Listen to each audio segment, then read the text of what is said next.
사랑하는 많으신 하나님 감사합니다. 언제나 한없이 부족한 저희에게 주님의 사랑을 알게 하시고 그 사랑에 힘입어 살아가게 하시니 감사드립니다. 우리 마음의 눈을 밝히시어 하나님을 알게 하시고 하나님의 지혜와 계시의 영으로 하나님을 더욱더 찬양하게 하시고 예배하게 하심을 기억하며 아버지 하나님 오늘 이제 요한복음 성경 공부 마지막 강의를 듣고자 합니다. 하나님, 이 시간을 통하여서 배웠던 모든 것들, 아버지 하나님, 우리 앞으로 살아가는 삶의 자리에서 주님만 예배하고 주님만 찬양하고 주님을 더욱더 정확히 알아갈 수 있는 믿음의 교우님들 될 수 있도록 허락하여 주시옵소서.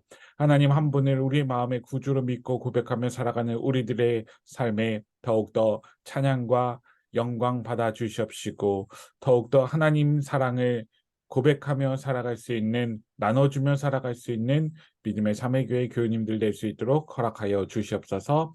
우리 주 예수 그리스도의 이름으로 기도드립니다. 아멘. 아멘. 네, 감사합니다. 네. 이제 마지막 강의 시작하고자 하는데요. 이제 마지막 강의는 요한복음 18장부터 요한복음 21장까지 진행되어질 예정입니다. 그래서 요한복음 18장부터는 이제 예수님께서 잡혀가시는 장면부터 이제 등장을 하고 있고 부활하시고 그리고 이제 제자들에게 어떻게 그 이후의 것을 부탁하시는지에 대해서 이제 보고자 합니다.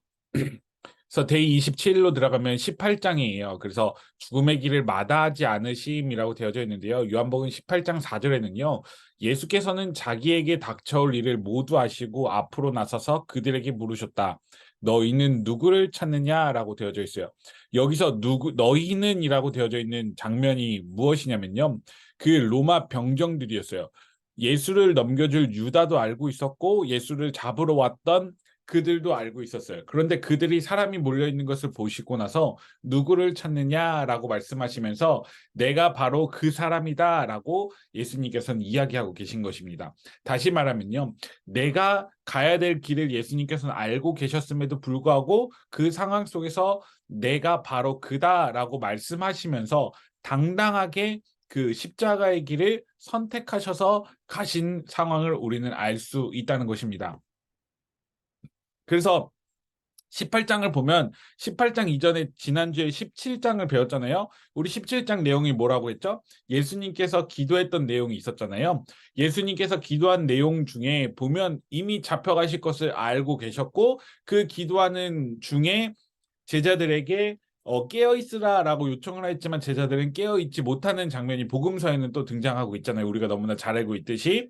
그래서 예수님께서는 로마 군대가 주는 오랏줄을 받아들이는 사명으로 친히 걸어가셨고 세상 죄를 지고 가는 어린 양의 운명으로 걸어가셨다는 것을 우리는 알 수 있어요. 예수님의 죽음은요. 옛 이스라엘의 죄를 소거하는 속죄의 죽음이면서 동시에 새 언약을 선포하는 죽음으로서 등장하고 있는 것입니다. 그래서 예수님께서는 본인께서 이 땅에 오시고 요한복음 1장에 있었죠.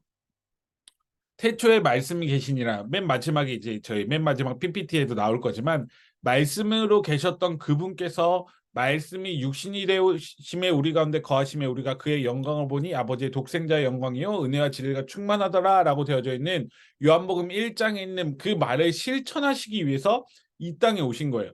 실천하기 위해서 이 땅에 오신 그 예수님께서는 그 마지막 순간에도 잡혀가시는 그 마지막 순간에도 당당하게 내가 바로 그다라고 하시면서 그 모든 상황을 감당하시면서 걸어가시는 예수님으로서 18장에 등장하고 있음을 우리는 알 수 있어요. 그래서 18장 27절을 보면요. 예수님께서 이미 말씀하셨던 베드로에게 부인할 것이다 라고 했던 세 번 부인할 것이다 라고 했던 그 내용이 18장 27절에 등장합니다. 그래서 예수님께서 세 번 부인할 것이다. 그리고 나서 그러자 곧 닭이 울었다라고 되어져 있어요. 이는 어떻게 보면요. 베드로의 마음 주님과 함께하겠다라고 했던 마음도 진실임을 우리는 알 수 있지만 그리고 예수님을 배반할 수 없었던 냉각된 마음도 그 베드로의 마음도 진실이었다라는 것을 우리는 알 수 있어요. 다시 말하면요. 상반된 두 개의 마음 역시 진실이었어요. 왜냐하면 예수님께서 예언하셨기 때문에 그 모든 일은 이뤄질 수밖에 없는 일이었던 거예요. 여기서 베드로의 경우를 우리가 본다고 한다면 뒤에 이제 빌라도가 나올 거지만 빌라도의 경우도 마찬가지예요. 우리는 빌라도를 막 쳐 죽일 사람처럼 그 교회에선 배웠었잖아요. 그런데 빌라도 역시 그 자리에서 빌라도가 판결해야 되는 것은 무엇이에요?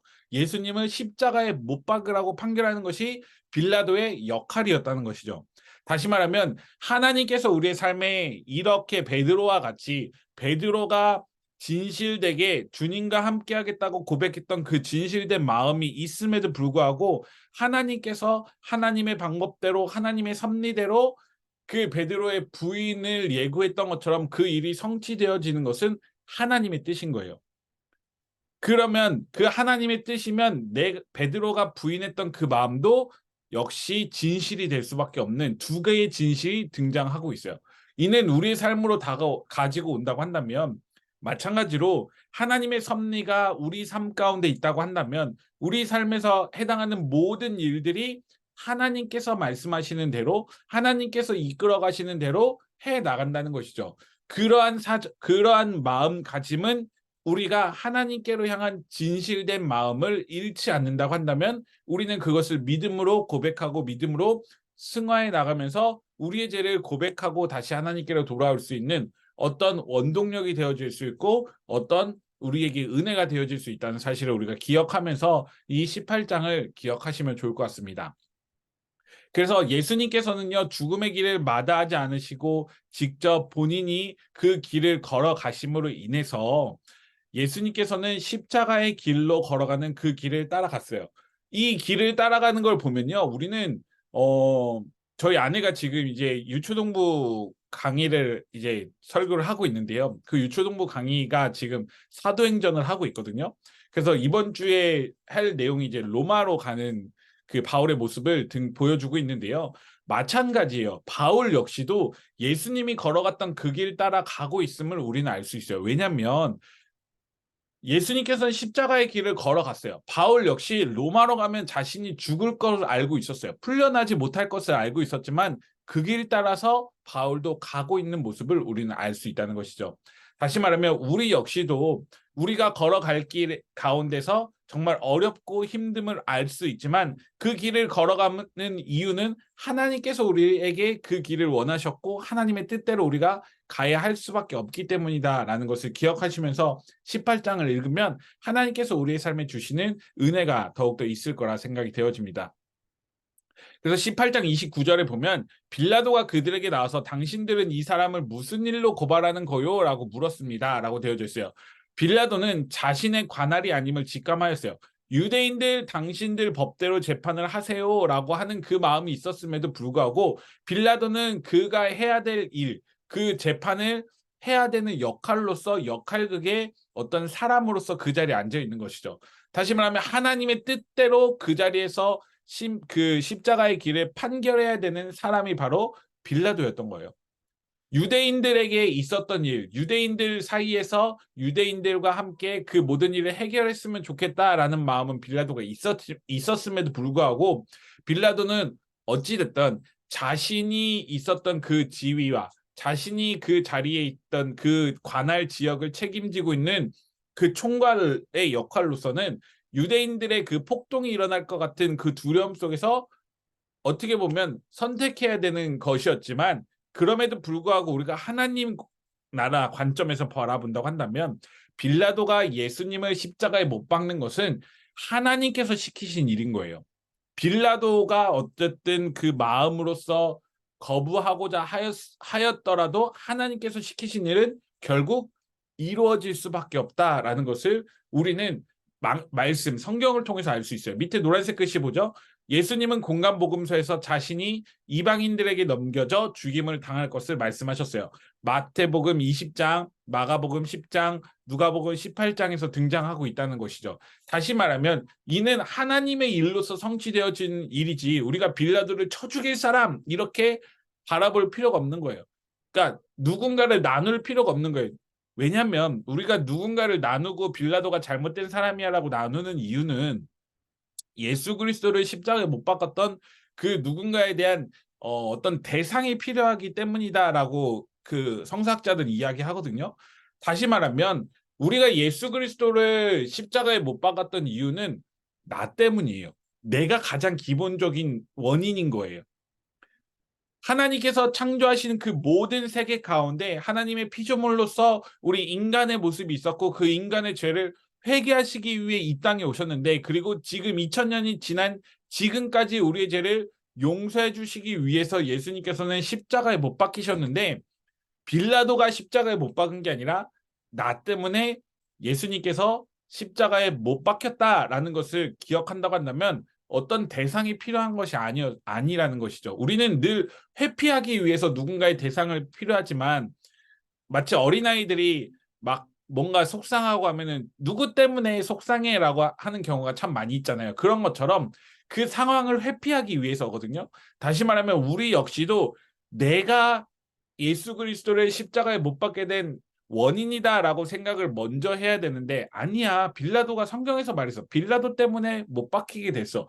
유대인들이, 대제사장들이, 그 나쁜 바리새인과 사두개인들이 예수님을 십자가에 못 박은 거야라고 말을 하게 되어진다는 것이죠. 그런데 이거는 잘못된 접근이라는 것을 우리는 기억해 둘 필요가 있다는 것입니다. 그래서 이 모든 일이 하나님 나라의 관점에서 바라본다고 한다면, 하나님께서 이 모든 예언과 성취의 관점에서 성취하시기 위해서 이 길을 걸어가게 하셨고, 그 죽음의 길을 마다하지 않으셨던 예수님께서 하신 일이다라고 우리는 먼저 이해를 하고 나아가야 하는 것을 기억하셨으면 좋겠습니다. 그래서 18장 계속해서 이야기하면요, 예수 그리스도의 행적에 관한 답은 무엇일까라고 되어져 있어요.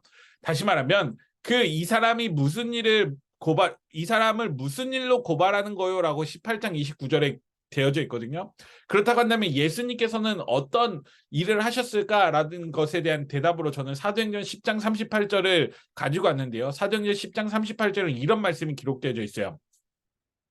하나님께서 나사렛 예수에게 성령과 능력을 부어주셨습니다. 이 예수는 두루 다니면서 선한 일을 행하시고 마귀에게 억눌린 사람들을 모두 고쳐주셨습니다. 그것은 하나님께서 그와 함께 하셨기 때문입니다 라고 되어져 있어요.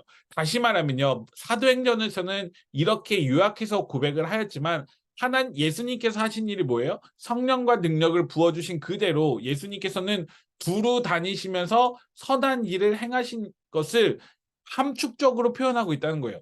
다시 말하면 빌라도가 물었던 무슨 일을 하였다라고 하는 것에 대한 대답으로 예수 그리스도의 행적은요, 바로 10장 38절에 있는 베드로 사도가 이야기한 내용이 바로 그대로 함축적으로 들어져 있는 거예요.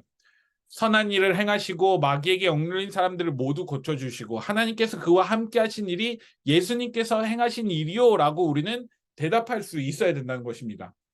다시 말하면 만약에 빌라도가 아니라 이웃 사람들이, 나의 삶의 자리에 있어서 교회 다니지 않는 사람들이 예수님은 누구입니까? 라고 했을 때 우리의 대답이 베드로와 같은 대답으로 우리는 우리의 언어로 표현을 해야 돼요.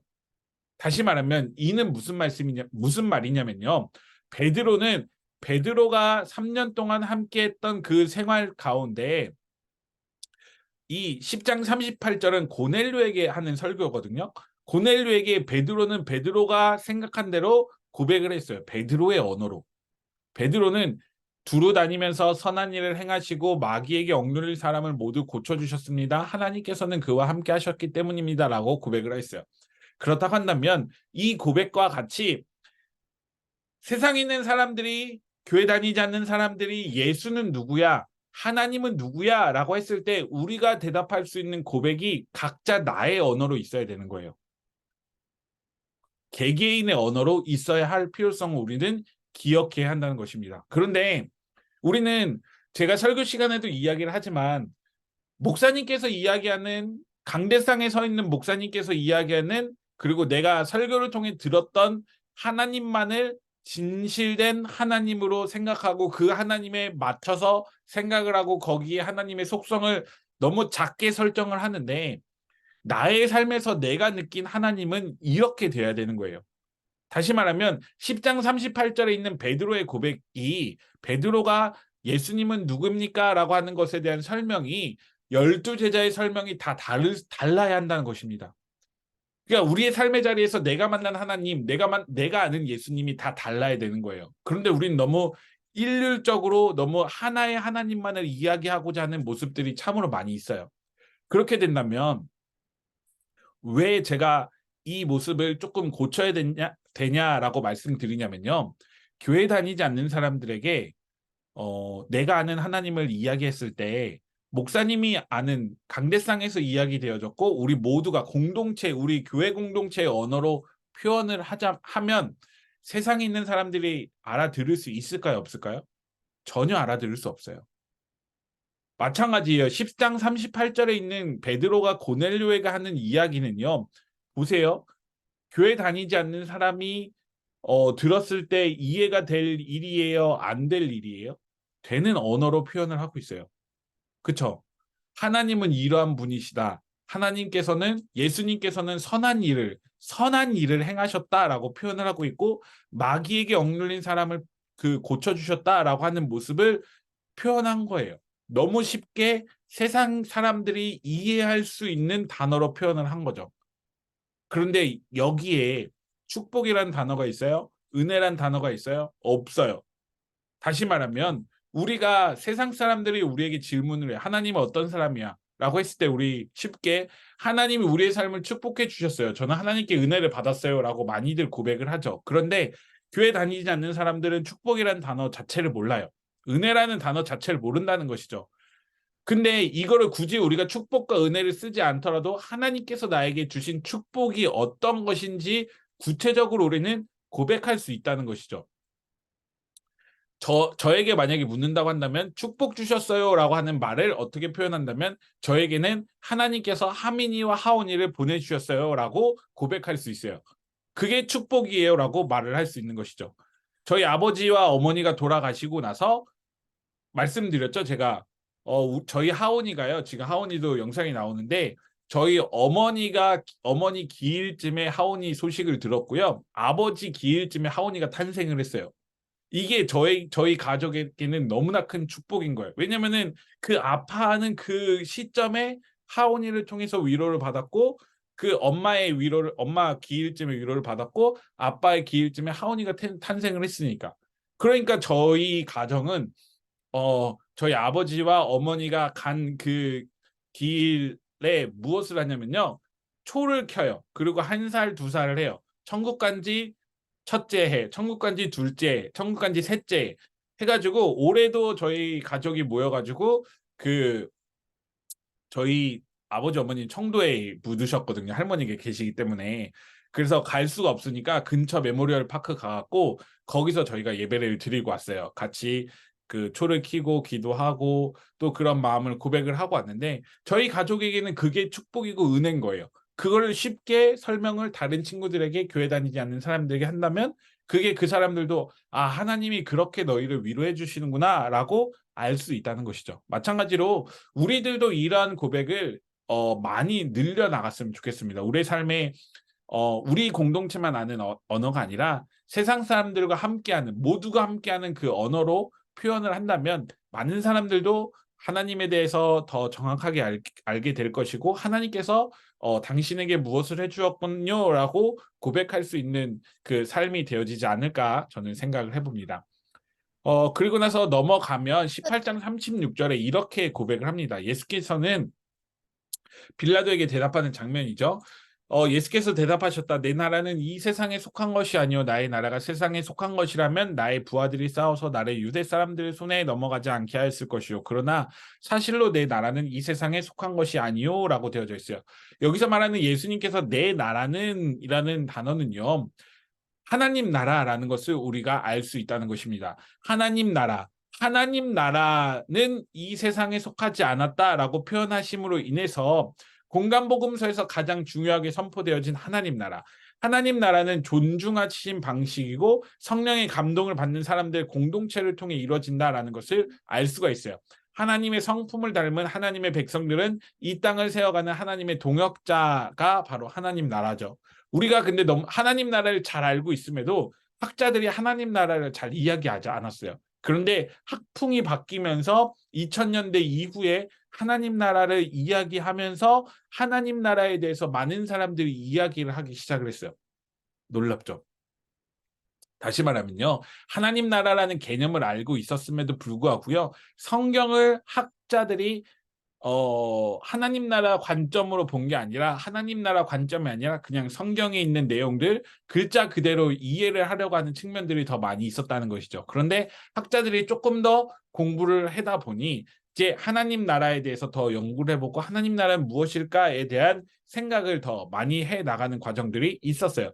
그 전에도 물론 있었지만 그 하나님 나라라는 것이 성경을 공부하는데, 신학 공부하는데 초점이 아니었다라는 것이 참 놀라운 사실입니다. 그러면서 이제 계속 넘어가다 보면 이제 19장으로 들어오는데요. 사실 18장 내용이 제일 길어요. 왜냐면요, 19장, 20장, 21장은 저희가 이제 그 십자가 처형, 그리고 부활하신 사건, 그리고 이제 우리에게 그 말씀하시는 내용들이 주되기 때문에 18장에 어떤 예수님께서 왜 이렇게 끌려가셨는지, 어떤 목적을 가지고 십자가까지 가셨는지에 대해서 우리가 바라본다고 한다면, 19장에서는 19장 19절에 있는 말씀을 제가 갖고 왔는데요. 빌라도는 또한 명패도 써서 십자가에 붙였다. 그 명패는 유대인의 왕 나사렛 사람 예수라고 썼다. 빌라도가 무죄를 확신하면서도 채찍을 가한 이유는 예수에 대한 유대인들의 분노를 일순간 누러뜨리기 위함이었고, 예수가 거짓 예언자이면 돌로 쳐 죽여야 되는 게 사실은 유대법이에요. 무슨 말인지 이해가 되셨을까요? 예수님께서 거짓 예언자라고 한다면 유대인의 율법에 의하면 돌로 쳐 죽여야 되는 거예요. 십자가형이 아닌 거예요. 그런데 예수님은 어떻게 되셨죠? 십자가형을 당하셨어요. 돌로 쳐 죽여야 되는 그 상황 속에서 돌로 쳐 죽임을 당하지 못하고 예수님은 십자가형에 처하게 된 거죠. 로마의 형에 올라가게 되어진 것입니다. 로마 총독이 로마의 속주 통치에 저항하는 체제 위협이다라고 했을 때 십자가형인데, 십자가형을 당하는 것인데, 예수님께서 십자가 처형 당한 것이 해당되어지는 걸까요? 해당되어지지 않는 거예요. 왜냐하면 로마 체제에 위협을 당하는 것이다, 로마 체제를 위협하는 것이다라고 했을 때 십자가형에 처해야 되는데, 예수님께서 로마 체제를 위협하셨을까요? 전혀 그렇지 않았단 말이죠. 가이사의 것은 가이사에게, 하나님의 것은 하나님에게라고 말씀을 하셨잖아요. 로마는 전혀 관계가 없었단 말이죠. 그럼에도 불구하고 유대인의 율법에 의하면 유대인의 율법에 의해서 돌에 쳐 죽임을 당하셨어야 하지만 예수님께서는 로마법인 십자가형에 처하게 되셨어요. 그 이유는 무엇이었을까요? 그 다음 장에 등장하게 되어집니다. 제가 지난번에도 한번 말씀드렸지만 신명기 21장 23절에 보면 나무에 달린 자마다 저주 아래 있는 자라는 그 율법에 있는 기록이 있어요. 다시 말하면 신명기 율법에 나무에 달린 자는 저주 아래 있는 자라고 되어져 있는데, 예수님은 십자가에 매달리심으로 인해서 스스로 저주를 받으셨다라고 하는 것이 율법적으로 되어진 거예요. 다시 말하면 유대인의 율법에 의하면 나무에 매달린 것 자체가 저주 아래에 있는 자가 되어지셨으나, 그 저주의 아래에 있는 자가 되어지시고 나서 하신 것이 무엇이죠? 바로 우리가 요한복음 20장에 있는 내용이죠. 바로 부활하셨다는 것입니다. 그 부활을 통해서 저주를 모두 깨트려 버리시고 세상 짐을 지고 가는 어린 양으로서 십자가에 못 박히셨지만 온 인류의 저주를 예수님께서 지고 가셨음에도 불구하고 그 십자가에 매달리시는 그 사건이, 예수님께서 모든 저주를 받으셨다라고 했을 때 부활 사건을 통해서 모든 것을 다 깨트려 버리신 것을 우리는 성경을 통해 알 수 있다는 것입니다. 십자가의 들림 사건이 곧장 아버지께 들림 사건을 이어지고요. 우리가 그 앞에서 배웠던 노뱀이 들린 사건과 마찬가지인 거예요. 모세가 노뱀을 들었을 때 그 모든 이들을 구원받았던 것처럼, 그 광야에 있었던 이들이 깨끗함을 받았던 것처럼, 마찬가지로 예수님께서 십자가에 매달리심으로 인해서, 십자가를 통하여 들림을 당하심으로 인해서 모든 인류가 구원을 받고 깨끗함을 받게 되어지는 것을 십자가의 처형을 통해서 우리는 알 수 있다는 것을 확인하셔야 됩니다. 그리고 나서 19장에 등장하는 사람이 있어요. 19장에 등장하는 사람이 중에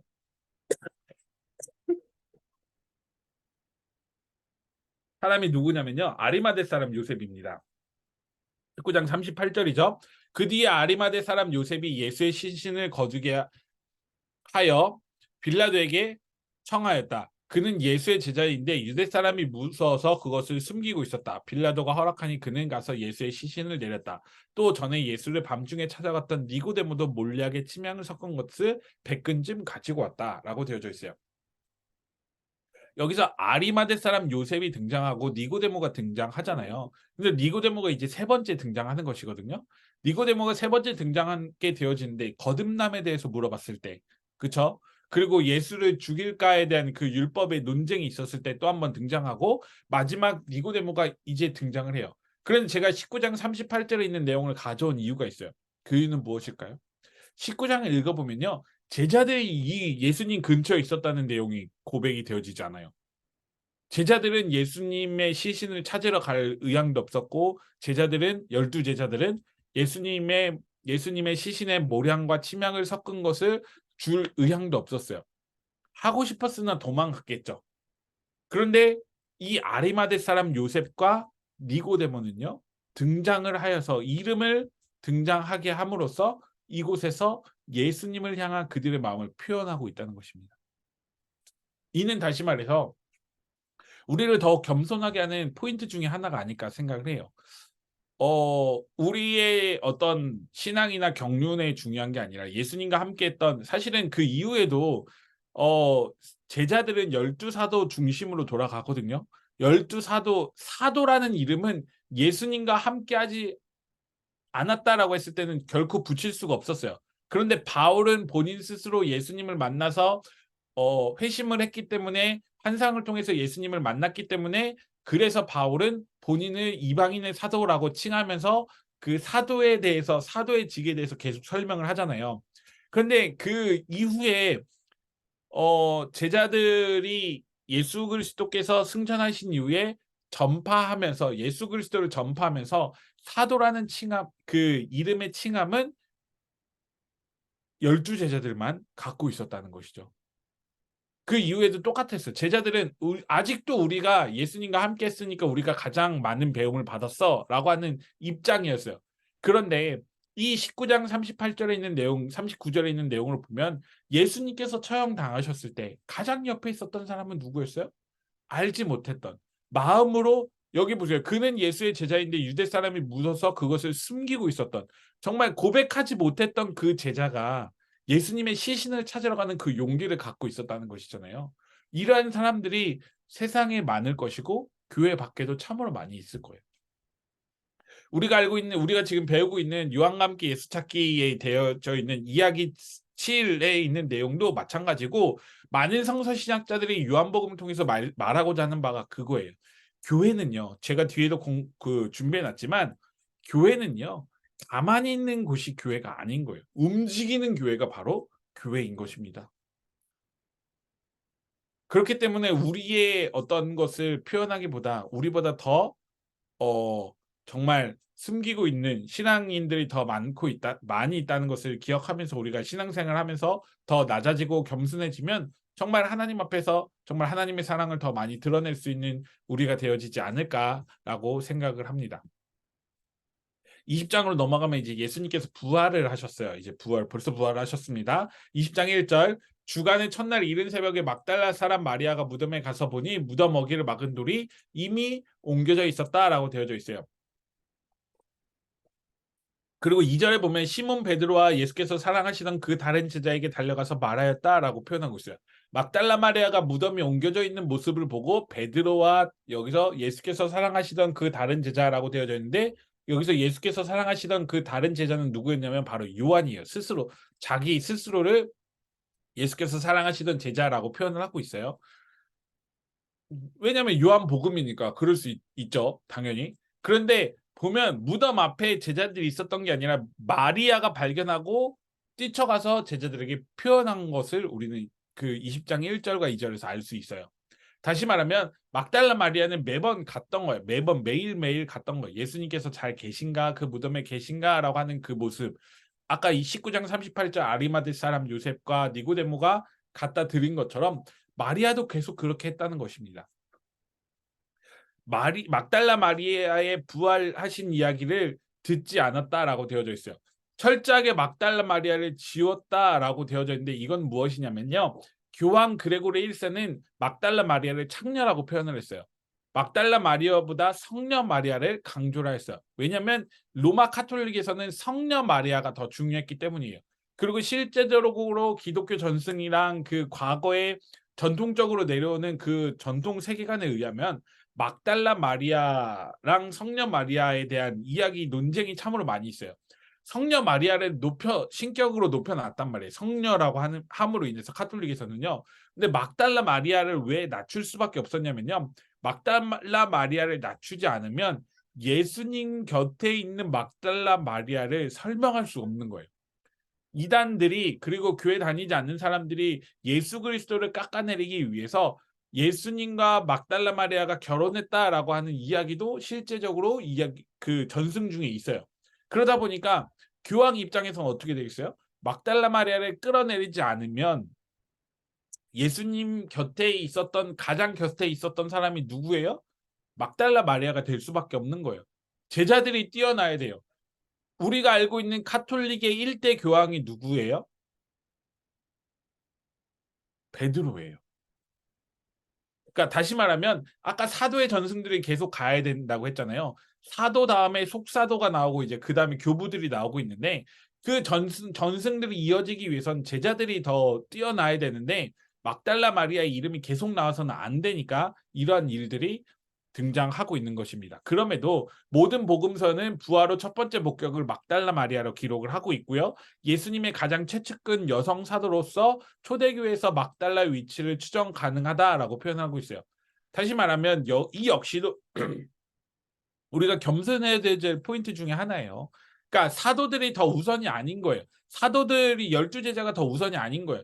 사도행전에 가면 12제자들이 정말로 많은 일을 하고요. 그 베드로와 요한이 가서 말씀을 전하면 3,000명씩 믿고 막 난리가 나잖아요. 그런 와중에 예수님께서 분명히 사마리아인을 대하면서 보여주셨던 그 마음, 3년 동안 예수님에게 배웠던 행동들이 있었음에도 불구하고요. 베드로와 요한은 어떻게 됐어요?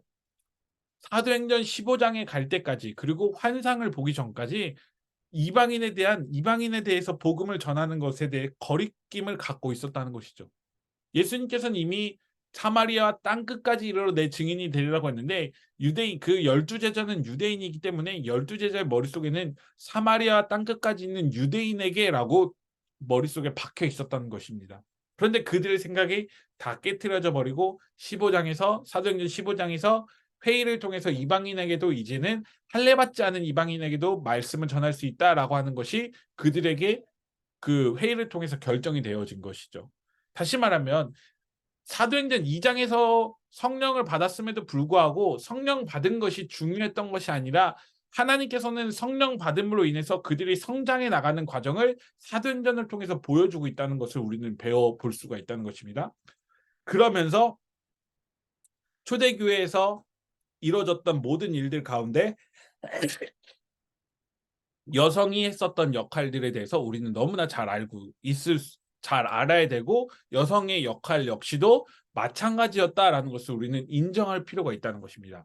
그런데 안타깝게도 일부 교단에서는 아직도 여성 전도사님은 있어도 여성 목사님에 대해서 안수를 주지 않는 교단이 아직도 있어요. 왜냐하면 성경에서 여성의 역할은 여기까지다라고 표현을 하고 있다라고 이해를 하고 있고 모든 목회자의 영역은 남성의 영역이다라고 이해를 하고 있기 때문이죠. 참 너무 안타까운 일들이 아직은 있습니다. 그래서 하나님께서는 그렇게 남성과 여성의 구분을 지으면서 목자의 길을 말씀하신 것이 아니었는데 그런 것들을 우리가 반성해 볼 필요가 이 막달라 마리아 이야기 통해서도 우리는 기억할 수 있다는 것입니다.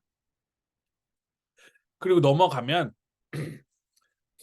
독생자를 십자가의 죽음에 방치했던 분이 독생자를 부활시킴으로써 죄 자체를 십자가에 못 박으셨어요.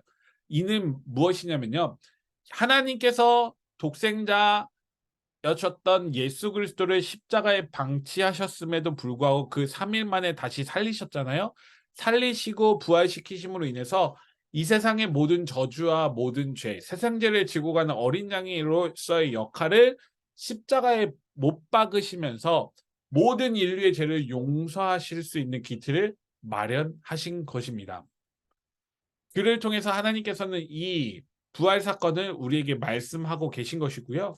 그리고 20장 30, 31절에 보면은 예수께서는 제자들 앞에서 이 책에 기록하지 않은 다른 표징도 많이 행하셨고, 그런데 여기에 이것이나마 기록한 목적은 여러분으로 하여금 예수가 그리스도요 하나님의 아들이심을 믿게 하고 또 그렇게 믿어서 그의 이름으로 생명을 얻게 하려는 것이다 라고 하는 말씀을 알려주셨어요. 요한은 그렇게 기록하고 있어요. 다시 말하면 이 책을 쓴 목적은, 요한이 이 책을 쓰게 된 이유와 목적은 하나님의 아들이심을 믿게 하고 그 이름으로 생명을 얻게 하는 것이다 라고 하는 것을 강조하기 위함이다 라는 것을 알려주고 있다는 것입니다. 다른 복음서와 달리 요한은 요한 자신의 관점으로 예수님의 사건을 접근했고 예수님의 일들을 기록함으로 인해서 여기에 본인의 기록의 목적을 명확하게 남겨놓고 있는 거예요. 하나님의 아들이심을 믿게 하고 그의 이름을 믿어서 생명을 얻게 하려는 것이 요한이 이 책을 기록한 목적이다라고 표현하고 있어요. 그러면 생명을 얻게 하려는 것이다, 하나님을 알게 하려는 것이다 라고 하는 그 요한복음의 관점으로 이것을 알고 우리가 요한복음을 다시 처음부터 1장부터 읽어나가면 다른 공간복음서와 조금 다른 관점으로 요한이 이 책을 의도적으로 썼구나라는 것을 더 느낄 수 있다는 것을 우리는 알 수 있다는 것입니다. 이제 21장으로 가면 내 양을 먹이라라고 되어져 있는 내용을 알 수 있어요. 우리가 너무나 잘 알고 있죠. 이제 요한의 아들 시몬아 내가 나를 사랑하느냐라고 되어져 있어요. 이 말에서 21장 17절에는 이렇게 표현하죠. 세 번째로 물으셨다. 요한의 아들 시몬아 내가 나를 사랑하느냐. 그때 베드로는 예수께서 내가 나를 사랑하느냐 하고 세 번이나 물으심으로 불안해서 주님께서는 모든 것을 아십니다. 그러므로 내가 주님을 사랑하는 줄을 주님께서 아십니다 하고 대답하였다. 예수께서 그에게 말씀하셨다. 내 양떼를 먹여라 라고 되어져 있어요. 베드로는 예수님에 대한 사랑을 주님의 어린 양에 대한 목양 책임을 다함으로써 자신의 소명을 입증하였다라고 학자들은 표현을 합니다. 어린 양은 새 언약 공동체에 들어온 사람으로서 더 나아가 사회 전체에 주님의 돌보심이 필요한 사람을 뜻한다라고 학자들은 이야기하고 있어요. 다시 말하면 김영국 목사님도 그렇고 많은 성서학자들이 21장에 있는 내용을요, 내 양을 먹이라라고 하는 것에 대해서 내 양, 하나님께서 원하시고 예수님께서 원하시는 우리 공동체 안에 들어온 양만 표현하는 것이 아니라 공동체 이외에 있는 사람들에게도 그들의 삶에 하나님의 말씀이 들어가야 되고 하나님의 음성이 있어야 된다라는 것을 표현하고 있다는 것을 우리는 알 수 있어요. 저는 전 교회에서 이 요한복음 21장에 있는 이 베드로의 대답으로 그 해 표를 정한 적이 있었어요. 그 이유는요.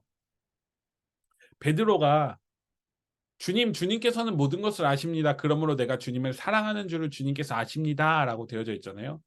내가 주님을 사랑하는 줄을 주님께서 아십니다라고 하는 이 대답에 베드로는 사실 세 번이나 묻는 그 과정 속에 얼마나 마음이 어려웠을까요? 진짜 처음에는 내가 나를 사랑하느냐 물었을 때 바로 네 그렇습니다 주님 제가 주님을 사랑합니다라고 대답하였는데 주님께서는 똑같은 질문을 세 번이나 하셨어요.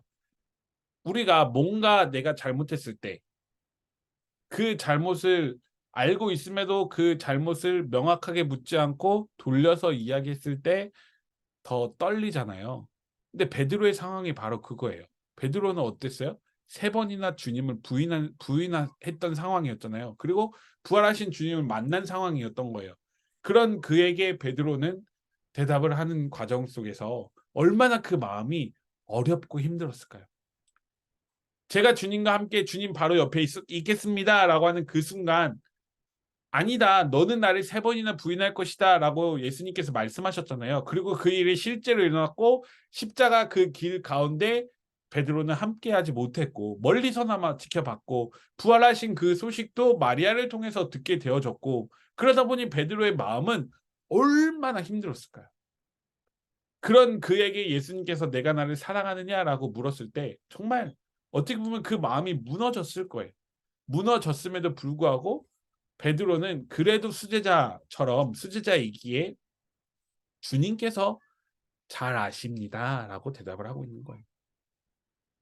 우리의 삶에도 마찬가지예요. 우리도 하나님께서 진짜 네가 나를 사랑하느냐라고 물어봤을 때 그렇게 그렇지 않았을 때라고 표현할 수 있겠지만 하나님께서 우리의 마음을 가장 잘 아신다고 대답을 한다고 한다면 그리고 실제로 그게 맞잖아요. 하나님이 나를 머리부터 발끝까지 다 잘 알고 계신데 그렇게 대답할 수 있는 우리의 신앙이 되어야 된다는 것을 우리는 21장을 통해서 배워갔으면 좋겠습니다. 그래서 21장을 통해 배워간다고 했을 때 여기서 똑같은 거예요. 하나님을 사랑하고 이웃을 사랑할 수 있는 우리의 마음이 여기서 배워질 수 있어야 되는 것을 우리들도 알아야 하는 것입니다.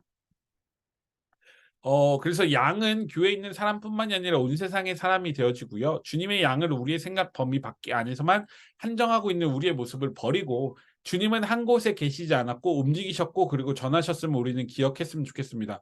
왜냐하면 아까 베드로의 고백에 사도행전 10장 38절에 하나님은 그와 함께 하셨고 두루 다니셨다라고 표현하고 있잖아요.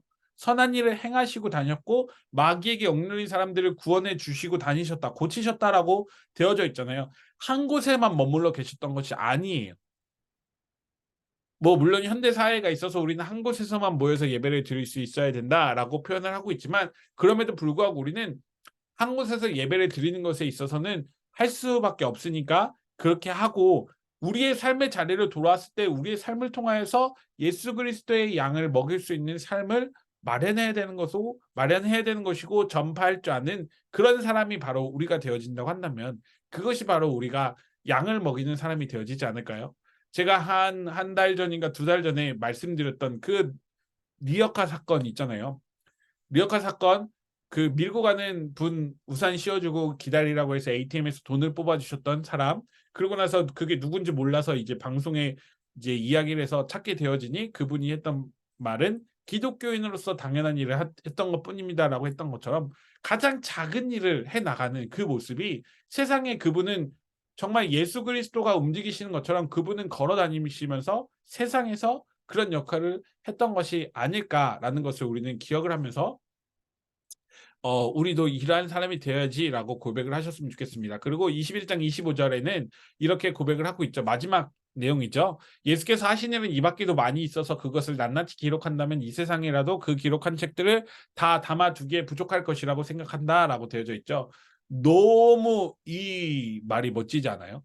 그렇죠. 이 책에 다 담을 수 없다라고 하는 것이 정말 요한이 예수님을 얼마나 사랑했는지에 대한 그 마음이 담겨 있는 것 같습니다. 그럼에도 요한은 앞서 말씀드렸던 것처럼 20장에 있는 이 책을 기록한 목적에 있어서 하나님을 믿게 하고 영생을 얻게 하려는 그 일을 하기 위해서 이 책을 기록했다라는 것을 요한은 표현을 하고 있음을 우리는 기억을 해야 됩니다. 요한복음 메시지를 그렇다고 한다면 이제 다 했으니까 정리를 하자고 한다면 첫 번째 명제, 2가지 명제가 있다라고 학자들은 표현을 하는데 첫 번째 명제는 예수님이 구약 성경에 약속된 하나님의 아들임을 제시한다라는 것을 요한복음은 표현하고 있어요. 세례 요한의 증거로서 요단강에서 세례 요한에게 세례받을 때 들은 하나님의 음성으로서 예수님의 자기 자신의 숱한 피파송 공식 언어로서 피파송이라고 한다는 것은 하나님으로부터 파송을 받았다라고 하는 그 언어로서 그리고 예수님이 행한 사역들 7가지 표적과 7가지 자기 계시를 통해서 예수님께서는 구약 성경에 약속된 하나님의 아들로서 이 땅에 오실 수밖에 없는 말씀이 육신이 되어 우리 가운데 거하실 수밖에 없는 내용들을 요한복음은 전체적으로 표현하고 있다라는 것을 기억하시고 요한복음을 읽어 나가시면 좋을 것 같습니다. 그래서 예수님께서는 요한복음을 통해서 그리고 저자 요한은 표현하기로는 이 세상에 그 기록한 책들을 다 담아두기에 부족할지라도 그럼에도 불구하고 예수님이 구약에 예표된 하나님의 아들이다라는 것을 강조하고 있음을 우리는 요한복음을 통해서 배워갔으면 좋겠고요. 두 번째 명제는 독생자의 이름을 믿으면 영생에 들어간다라고 되어져 있는 20장 그 마지막 후반부에 있었던 내용과 같이 그 요한복음은요. 예수 그리스도를 믿으면 영생에 들어갈 수밖에 없다라는 것을 생명을 얻게 하려는 것이다라고 하는 것을 강조하고 있어요. 그래서 영생을 얻은 사람은 하나님의 예배가 체질화되어져 있고 자신의 재능과 물질과 시간을 이웃을 위해서 거룩하게 소진해야 된다라는 것을 요한복음은 이야기하고 있다는 것입니다. 그래서 우리가 바라볼 영생이, 우리가 가야 될 천국이 사후 세계의 그런 것만 바라보고 우리가 그것을 믿고 우리의 삶을 살아간다고 한다면 아직 우리가 살아갈 날이 너무나 많이 있다는 것이죠. 그럼에도 우리가 하나님 나라를 알고 하나님의 말씀을 안다고 했을 때는 지금 내가 살아가고 있는 그곳이 바로 영원한 생명을 이뤄나갈 그 자리의 시작점임을 기억하고 우리가 하나님 나라를 선포해 나가고 하나님 나라를 확장시켜 나갈 수 있는 우리가 되어야 함을 기억하셨으면 좋겠습니다. 그래서 로마서 4장 25절에 있는 말씀을 보면 예수는 우리가 범죄한 것 때문에 내줌이 되고 또한 우리를 의롭다 하시기 위하여 살아나셨느니라 라고 되어져 있는 사도 바울의 고백처럼 우리가 범죄한 것 때문에 십자가에 못 박히셨고 그리고 우리를 의롭다 하시기 위해서 다시 부활하심으로 인해서 우리의 모든 죄를 다 사해 주시고 우리를 통해서 예수 그리스도의 이름을 선포하게 하시는 새 언약을 확장시켜 나간다는 것을 우리가 기억을 하시면서 요한복음은 구약 창세기 1장 1절에 있는 내용과 요한복음 1장 1절에 있는 내용이 같다라는 것을 기억하시면서 요한복음을 읽어 나간다고 한다면 우리가 하나님 앞에서 요한복음을 더 명확하게 알아갈 수 있고 요한복음을 통해서 예수 그리스도가 누구인지를 기억하시고 그 예수 그리스도를 따라가는 주님의 사람들이 되어지지 않을까 생각을 합니다. 이것으로 이제 모든 강의를 마치도록 하겠습니다. 감사합니다. 네, 수고하셨습니다. 지난 9주간 아홉 주간을 했죠. 네, 요한복음이라는 것을 다시 한번 강의를 했고 저보다 아마 더 잘 알고 계실 거라 생각하지만 성경은 늘 그래요. 읽으면 읽을 때마다 늘 새롭게 다가오는 거잖아요. 그래서 아마 새롭게 다가온 포인트가 이번 기회에 있었다고 한다면 그것을 가지고 또 기도해 나가면서 하나님을 만나고 예수 그리스도의 그 마음을 더 기억을 할 수 있는 시간이 앞으로 되어졌으면 좋겠습니다. 아멘. 네. 어떠셨어요? 요한복음 또 새롭게 하시니까 어떤 점이 조금 좋으셨는지 한번 나눠 볼 수 있으면 좋을 것 같은데요. 네.